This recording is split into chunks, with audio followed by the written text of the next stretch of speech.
வணக்கம். மாலை முரசு செய்திகளை விரிவாக பார்ப்பதற்கு முன் தலைப்புச் செய்திகளை பார்க்கலாம். நடிகர் விஜய் தொடங்கிய தமிழக வெற்றி கழகத்திற்கு தேர்தல் ஆணையம் அங்கீகாரம் அளித்ததாக தகவல்.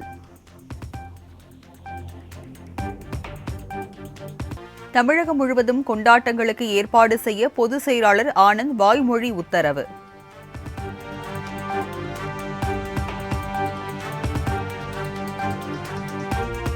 தமிழக வெற்றிக் கழக மாநாடு குறித்த அதிகாரப்பூர்வ அறிவிப்பை இன்று வெளியிடுகிறார் கட்சித் தலைவர் விஜய். மாநாடு தொடர்பான காவல்துறையின் கேள்விகளுக்கு பதிலளித்த நிலையில் அறிவிப்பு வெளியாகிறது.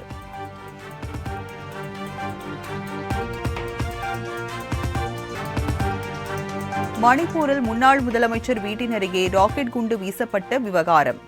அடுத்த கட்ட நடவடிக்கை குறித்து ஆளுநர் ஆச்சாரியாவுடன் முதலமைச்சர் பிரேன் சிங் முக்கிய ஆலோசனை.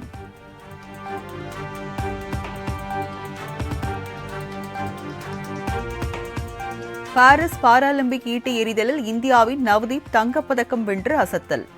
பெண்களுக்கான 200 மீட்டர் ஓட்டப்பந்தயத்தில் சிம்ரன் சர்மா வெண்கலப் பதக்கத்தை கைப்பற்றினார்.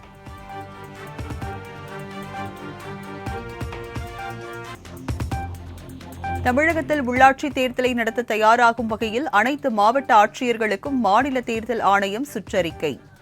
அனைத்து வகையான வாக்குப்பெட்டிகளின் தற்போதைய நிலை தரம் குறித்து ஆய்வு செய்ய ஆட்சியர்களுக்கு உத்தரவு.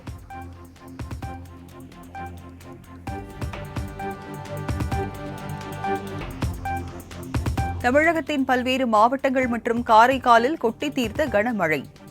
வெப்பம் தணிந்து குளிர்ச்சியான சூழல் நிலவியதால் பொதுமக்கள் மகிழ்ச்சி.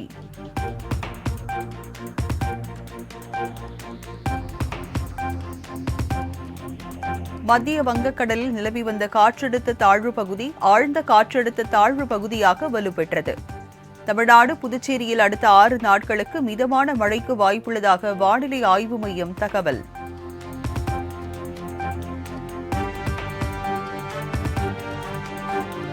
ஒகேனக்கல் காவிரி ஆற்றில் குறைந்தது நீர்வரத்து. இன்று காலை நிலவரப்படி வினாடிக்கு 14,000 கன அடி நீர் வந்து கொண்டிருப்பதாக அதிகாரிகள் தகவல்.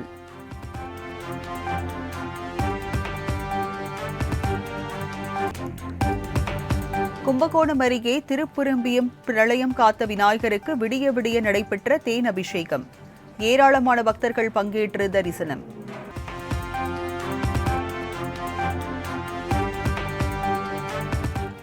இருபத்தி 9 ஆண்டுகளுக்கு பின் சென்னையில் சர்வதேச தடகள போட்டிகளை நடத்த முடிவு. சென்னை நேரு விளையாட்டரங்கில் செப்டம்பர் 11ஆம் தேதி முதல் 13ஆம் தேதி வரை 3 நாட்கள் நடைபெறும் என அறிவிப்பு.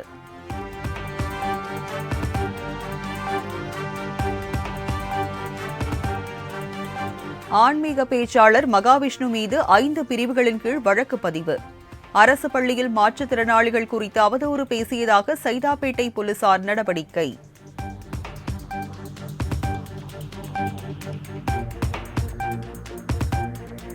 ஆன்மீக பேச்சாளர் மகாவிஷ்ணுவுக்கு செப்டம்பர் 20ஆம் தேதி வரை நீதிமன்ற காவல்.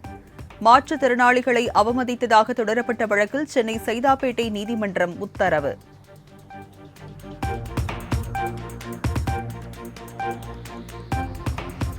மாற்றுத்திறனாளிகள் குறித்ததான அவதூறு பேச்சு பற்றி போலீசில் புகார் அளிப்பு.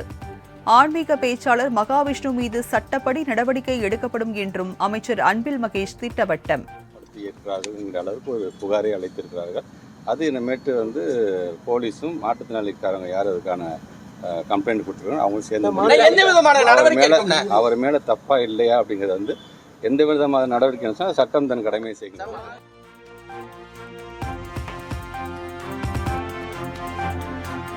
அரசு மற்றும் தனியார் பள்ளிகளில் நடைபெறும் நிகழ்ச்சிகளை வரையறுக்க விரைவில் குழு அமைக்கப்படும். மூட நம்பிக்கையை பரப்பும் வகையிலான பேச்சுகளை ஒருபோதும் ஏற்றுக்கொள்ள முடியாது என்றும் பள்ளிக் கல்வித்துறை அமைச்சர் அன்பில் மகேஷ் திட்டவட்டம். நாங்கள் இனி இந்த மாதிரி பள்ளிக்கூடத்தில் நடக்கும்பொழுது ஒரு கைட்லைன்ஸோட யார் யார் பேசணும், எப்போ எந்த விதமான நிகழ்ச்சிகள் நடத்தப்பட வேண்டும், அதற்கு என்ன விதிமுறைகள் என்பதை நாங்கள் வரையறுக்க இருக்கின்றோம் என்று சொல்ல மிக விரைவில் அதுக்கான கமிட்டியை நாங்கள் போட்டு அதுக்கு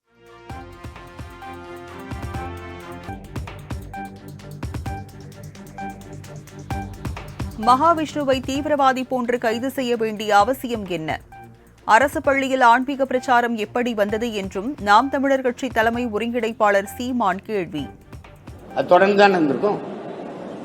அது ஏன் அவரை சரி விஷ்ணு மகாவிஷ்ணு அவர்களை வானூர்தி நிலையத்துக்குள்ளே போய் ஒரு பயங்கரவாதி போல் ஒரு கொடுஞ்செயல் செய்தது போல் அவரை போய் பிடிச்சி கைது பண்ணி அதை ஒரு செய்தி நீங்கள் வேறு செய்தியை மறைக்க இந்த செய்தியை பெருசாக்குறீங்க.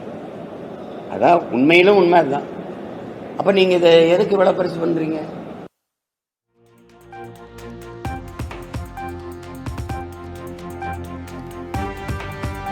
வேலூர் சிறையில் ஆயுள் தண்டனை கைதியை வீட்டு வேலைக்கு பயன்படுத்தி கொடுமைப்படுத்திய விவகாரத்தில் சிபிசிஐடி வழக்கு பதிவு.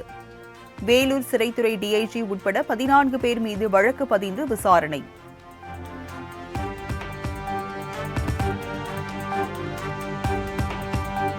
மதுரையில் நடைபெற்ற புத்தக திருவிழாவில் கிராமிய பாடல்கள் மட்டுமே ஒலிக்கப்பட்டது. பக்தி பாடல்கள் ஒலித்ததால் மாணவிகள் அருள் வந்து ஆடியதாக சர்ச்சையான நிலையில் வணிக வரித்துறை அமைச்சர் மூர்த்தி விளக்கம். தவறு செய்து இப்படிலாம் தப்பான கேள்வி கேட்காதுங்க. கிராமிய பாடலுக்கு இது இன்னைக்கு நேரத்தில் இல்லை, காலங்காலமாக கிராமிய பாடல் தான் பாடினதுல ஒழிய இது எந்த விதமான இல்லை.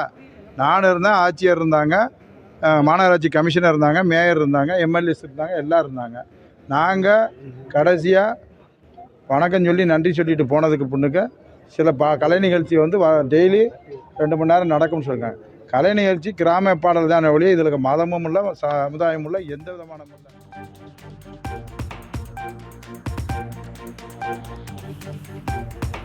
சிதம்பரத்தில் பணத்தை பெற்றுக்கொண்டு அதிகாரிகள் நெல் கொள்முதல் செய்யாததால் விவசாயி விஷம் குடித்து தற்கொலை முயற்சி. சம்பந்தப்பட்ட அதிகாரிகள் மீது உரிய நடவடிக்கை எடுக்க வேண்டும் என விவசாயிகள் சங்கத்தினர் வலியுறுத்தல். 10,000 கொடுத்தா போட்டுடலாம், நீ கொடுக்காததால போட முடியாதுன்னு சொல்லி தற்கொலைச்சலாக பேசி பையனை மனம் உடைஞ்சு விஷம் குடிக்கிற அளவுக்கு போய் விஷம் குடித்து விட்டு இப்போ சிதம்பரம் அண்ணாமலை நகர் ராஜா முத்தையா மருத்துவக் கல்லூரியில் சீரியஸான நிலையில் என் மகன் இருக்கிறார். அந்த நிலைமையில் இருக்கும்போது அரசாங்கம் தன் நடவடிக்கை எடுத்து என் பிள்ளையும் காவந்து பண்ணணும், விவசாயத்தையும் நல்ல முறையில் பார்க்க வைக்கணும். எங்களுக்கு என்ன